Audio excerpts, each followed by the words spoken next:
Hey everyone, it's Mario Time 1000, and today I am doing the video I said I was probably going to do a while ago. Maybe I never actually publicly said I was going to do it, but I've been wanting to do this video for a while. I think I alluded to it in the Marussia 2015 unboxing thing review. This is my NASCAR Underdog Backmarker Diecast collection, and I can already tell the color on this camera is actually pretty bad. I should get a new camera. You think that now that I'm actually making money, that's something I would buy, but I guess not. Today I'm going to go over this diecast thing since it is almost the end of 2017, and if I wanted to make this a yearly thing, then I'd have to actually do it in the year. So, unlike my Casey Mears collection and unlike my Jeff Gordon collection, this one has actually grown quite a bit throughout this year because this is something I still do like to collect. I still like to collect the backmarker underfunded teams in NASCAR. And I didn't show this off, but I'll try to remember I haven't showed this off in previous years, so I'll try to remember every diecast I got in this year. But I think to start the year off, I just had this row of cars, not including this one, not including the Jeffrey Earnhardt, because if you do recall, I did a video on that one way back, and only like 13 people watched it, but whatever. This video probably won't do that well either, but I do want to get it out. Just for records, because looking back, sometimes it's fun to look back on collections when they were smaller. And I already know this is going to get bigger because there are still diecasts that I have pre-ordered that have not come out yet that will come out. One thing also that changed this year is I started going to Lionel's website. I pre-ordered diecasts from now. Just about every new diecast from this year is a diecast I pre-ordered. New one this year. So we're just going to go through all of them. There's not really any stories to any of them, really. There's a couple. I'm going to point these ones out first before we get in. So yeah, point this out. This one right here is obviously not a real diecast because Ryan Sieg's never driven and cut before.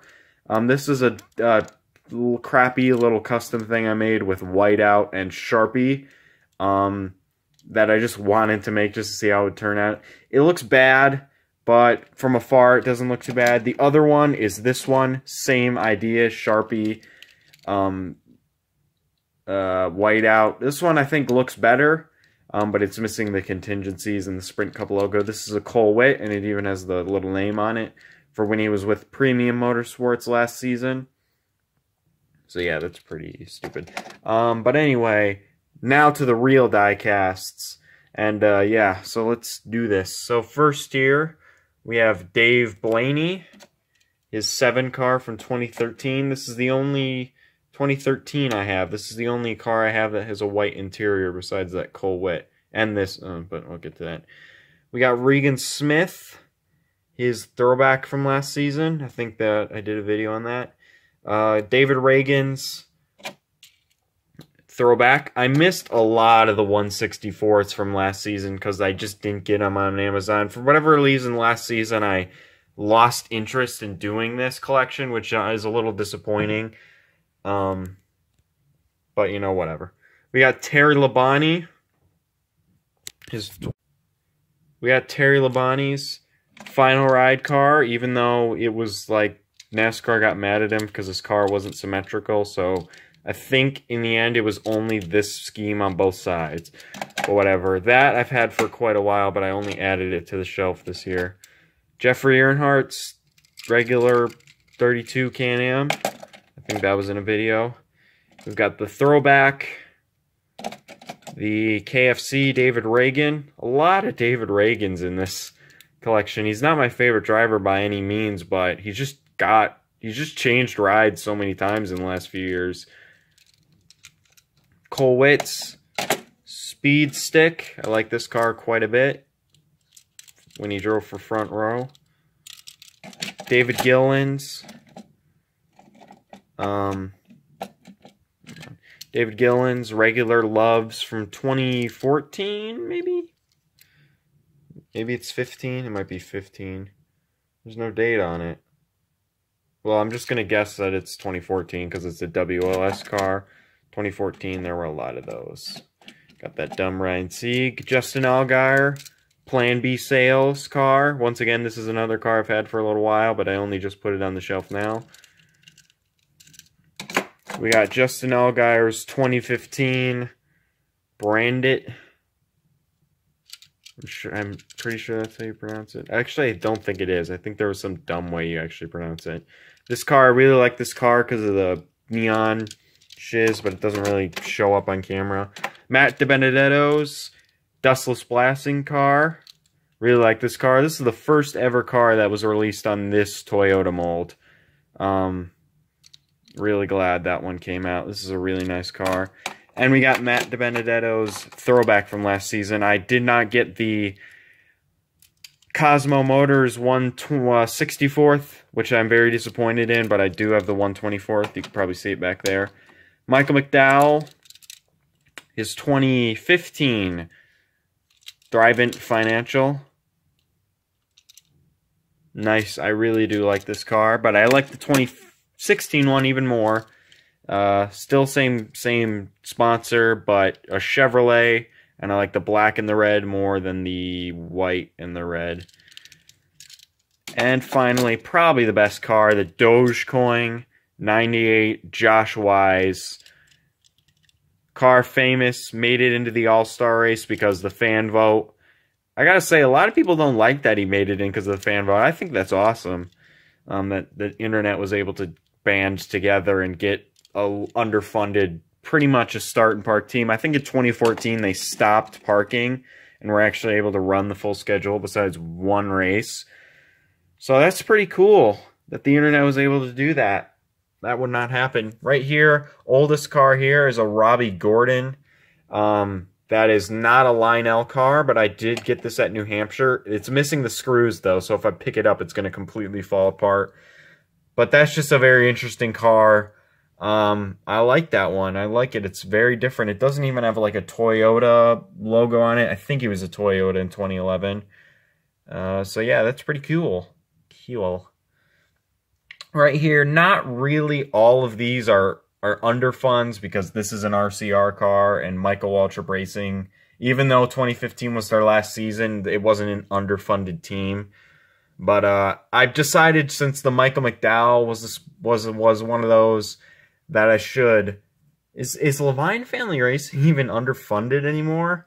Like, I don't know. It's just a collection of diecasts you don't expect to be made. It'll change its names. I don't know if I'll put Casey Kane on here. Still a single car team, but I didn't put any JTG Doherty things. Whatever. We got the 3 SpongeBob cars. As much as it pains me to put a Ty Dillon car on this shelf, there it is.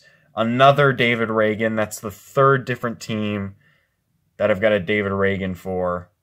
And we got another Michael McDowell. Now, moving on to the 2017 cars, we've got 3 Landon Castles. 3. It's quite a bit of Landon Castles. I'm very disappointed that I missed the Snap Fitness one from last year.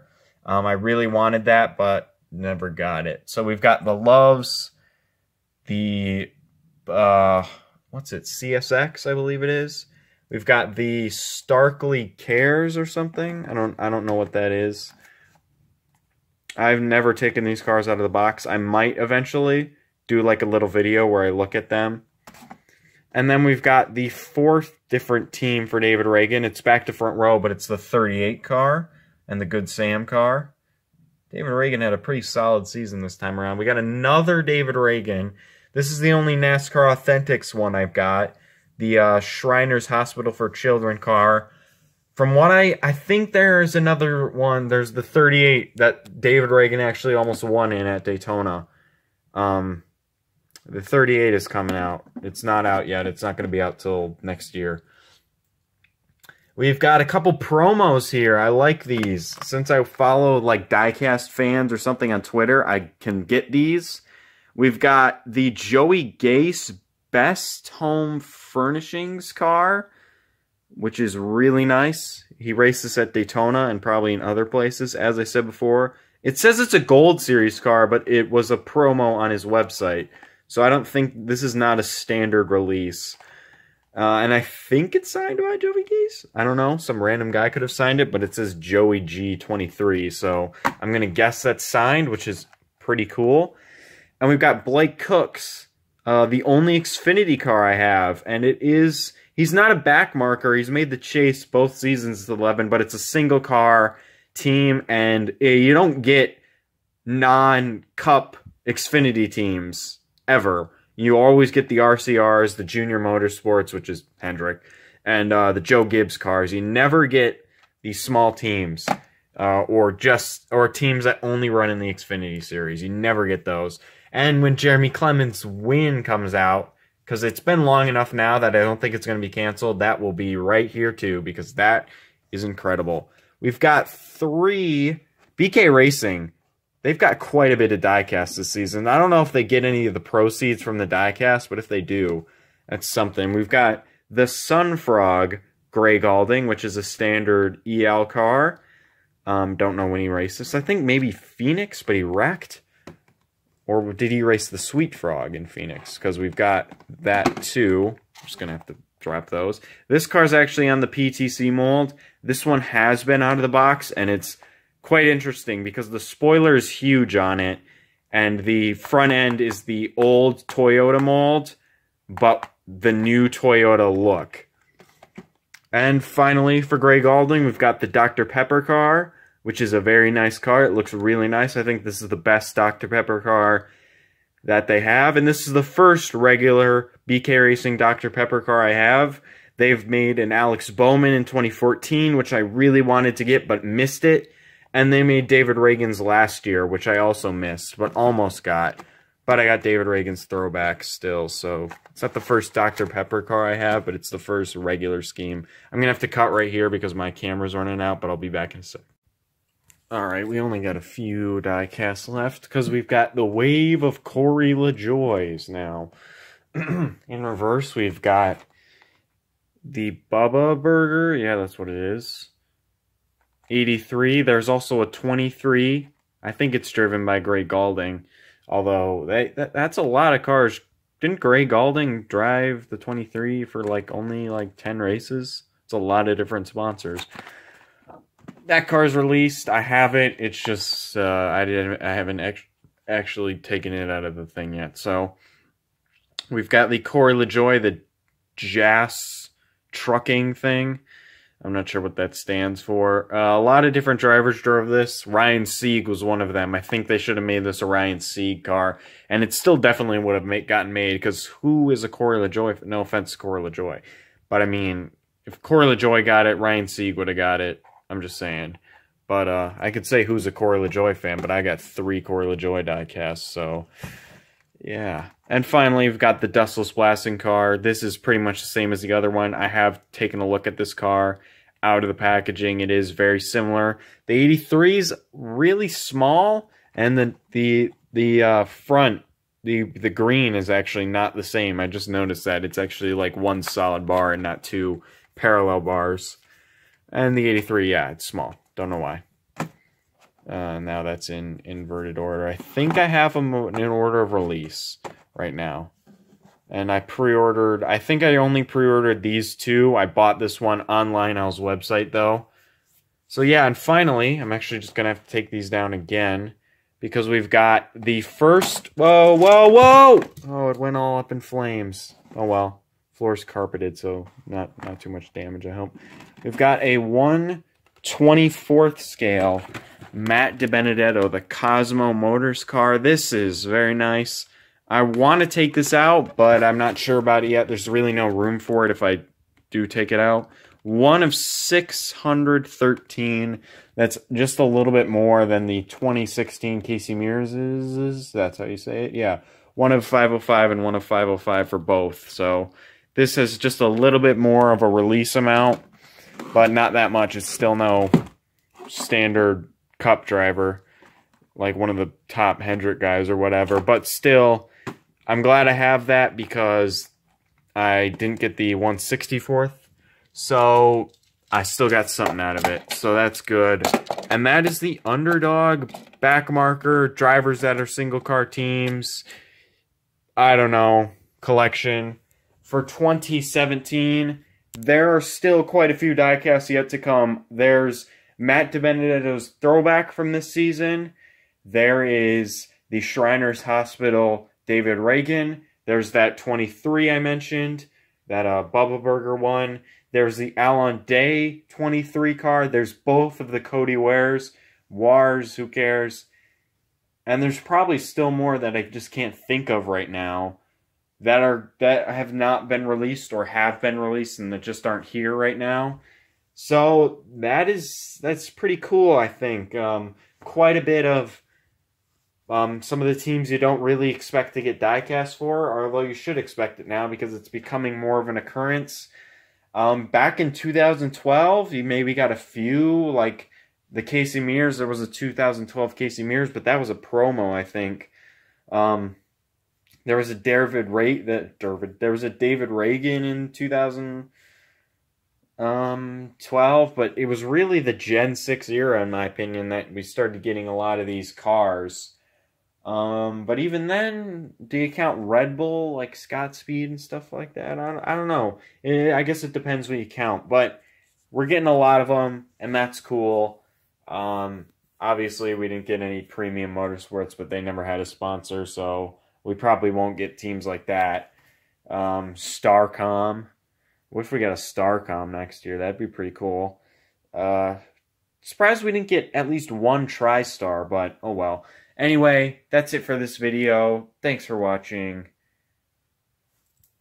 Frick you.